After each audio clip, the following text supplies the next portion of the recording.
2024, March 16, 1 Kings 13.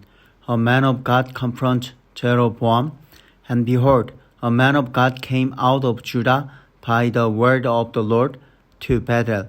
Jeroboam was standing by the altar to make offerings, and the man cried against the altar by the word of the Lord and said, O altar, altar, thus says the Lord, behold, a son shall be born to the house of David, Josiah by name, and he shall sacrifice on you the priests of the high places who make offerings on you, and human bones shall be burned on you. And he gave a sign the same day, saying, This is the sign that the Lord has spoken. Behold, the altar shall be torn down, and the ashes that are on it shall be poured out.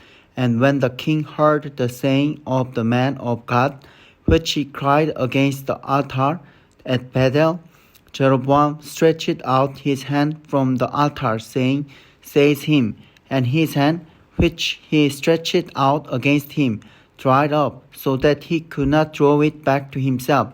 The altar also was torn down, and the ashes poured out from the altar, according to the sign that the man of God had given by the word of the Lord. And the king said to the man of God, Entreat now the favor of the Lord your God, and flee from me, that my hand may be restored to me. And the man of God entreated the Lord, and the king's hand was restored to him, and became as it was before.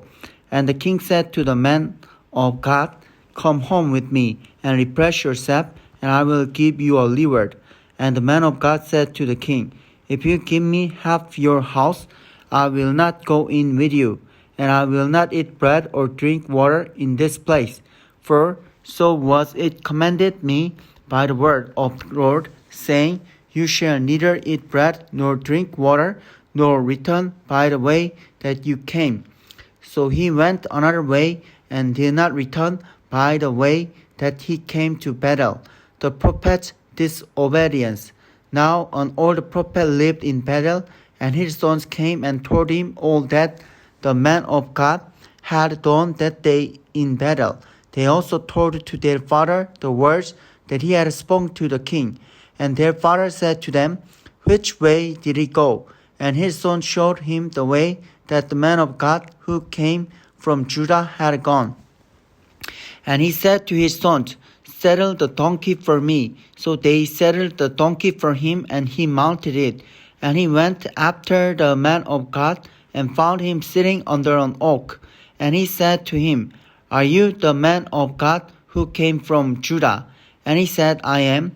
Then he said to him, Come home with me, and eat bread. And he said, I may not return with you, or go in with you. Neither will I eat bread nor drink water with you in this place.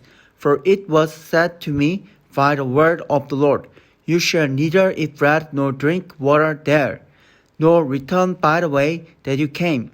And he said to him, I also am a prophet as you are. And the angel spoke to me by the word of the Lord, saying, Bring him back with you into your house, that he may eat bread and drink water. But he lied to him. So he went back with him, and ate bread in his house, and drank water. And as they sat at the table, the word of the Lord came to the prophet who had brought him back. And he cried to the man of God who came from Judah, Thus says the Lord, because you have disobeyed the word of the Lord, and have not kept the command that the Lord your God commanded you, but have come back and have eaten bread and drunk water in the place of which he said to you, Eat no bread and drink no water. Your body shall not come to the tomb of your fathers. And after he had eaten bread and drunk, he saddled the donkey for the prophet whom he had brought back. And as he went away, a lion met him on the road and killed him. And his body was thrown in the road, and the donkey stood beside it. The lion also stood beside the body. And behold, men passed by and saw the body thrown in the road, and the lion standing by the body. And they came and told it in the city where the old prophet lived. And when the prophet who had brought him back from the way heard of it. He said, "It is the man of God who disobeyed the word of the Lord. Therefore the Lord has given him to the lion, which has torn him and killed him, according to the word that the Lord spoke to him." And he said to his sons, "Saddle the donkey for me." And they saddled it. And he went and found his body thrown in the road, and the donkey and the lion standing beside the body. The lion had not eaten the body or torn the donkey. And the prophet took up the body of the man of God, and laid it on the donkey, and brought it back to the city to mourn and to bury him. And he laid the body in his own grave, and they mourned over him, saying, "Alas, my brother." And after he had buried him, he said to his sons, "When I die, bury me in the grave in which the man of God is buried. Lay my bones beside his bones." For the saying that he called out by the word of the Lord against the altar in Bethel, and against all the houses of the high places that are in the cities of Samaria, shall surely come to pass. After this thing, Jeroboam did not turn from his evil way, but made priests for the high places again from among all the people. And who would he ordain to be priests of the high places? And this thing became sin to the house of Jeroboam, so as to cut it off and to destroy it from the face of the earth.